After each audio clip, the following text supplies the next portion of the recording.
அண்மை செய்தியை பார்த்து வருகிறோம். மசோதாக்கள் நிறுத்தி வைப்பு தொடர்பாக ஆளுநருக்கு உச்சநீதிமன்றம் கேள்வி எழுப்பியிருக்கிறது. செல்லாத மசோதாவை குடியரசுத் தலைவர் முடிவுக்கு எப்படி அனுப்ப முடியும் எனவும் நீதிபதிகள் கேள்வி எழுப்பியிருக்கிறார்கள். விரிவான விவரங்களோடு இணைகிறார் எமது செய்தியாளர் மதியழகன். மதியழகன், வணக்கம். விரிவான விவரங்கள்.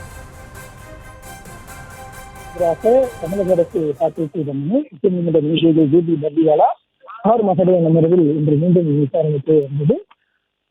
அரசு விசாரணையின் போது தமிழக அரசு தரப்பில் ஆஜரான மூத்த வழக்கறிஞர் ஆர்டிசி மசோதாக்களை மீண்டும் சட்டப்பேரவையில் நிறைவேற்றி அனுப்பிய பிறகு அதற்கு ஒப்புதல் அளித்தாக வேண்டும் என்ற அரசியல் சாசன பிரிவு உரிமையை கூறுகிறது.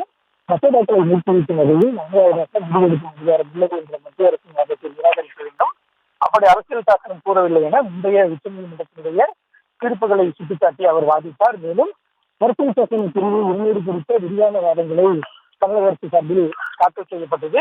இதனையடுத்து அரசியல் நிர்ணய சபையில் ஆளுநர் அதிகாரம் குறித்து நடந்த வாதங்களையும் தமிழக அரசு சார்பில் முன்வைக்கப்பட்டது. மேலும் அமைச்சரவை முடிவு பெறும் ஆளுநர் செயல்பட முடியும் என்றுதான் ஆளுநருக்கு அதிகாரம் வழங்கப்பட்டுள்ளதை தவிர அவர் தனிப்பட்ட எந்த முடிவுகளும் எடுக்க முடியாது என்றும் தமிழக அரசு சார்பில் வாதம் முன்வைக்கப்பட்டிருக்கிறது. ஆளுநர் சார்பில் மத்திய அரசினுடைய தலைமை வழக்கறிஞர் வெங்கட்ரமணி விவாதித்தார். அவர் கூடுதல் விளக்கங்களை தாக்கல் செய்வதாக கூறி சில குறிப்புகளை தாக்கல் செய்தார்.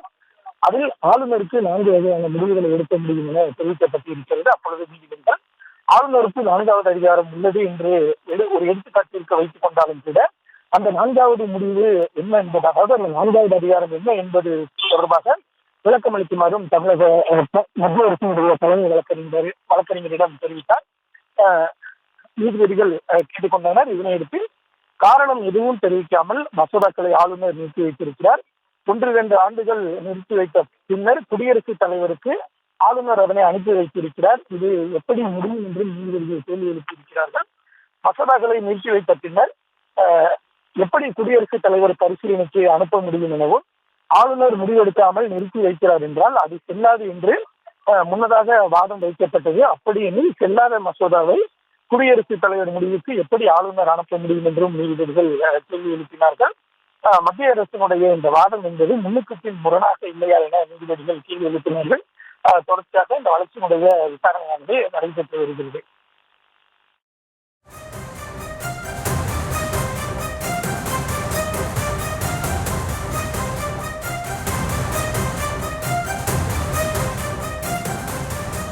விவரங்களுக்கு நன்றி மதியழகன்.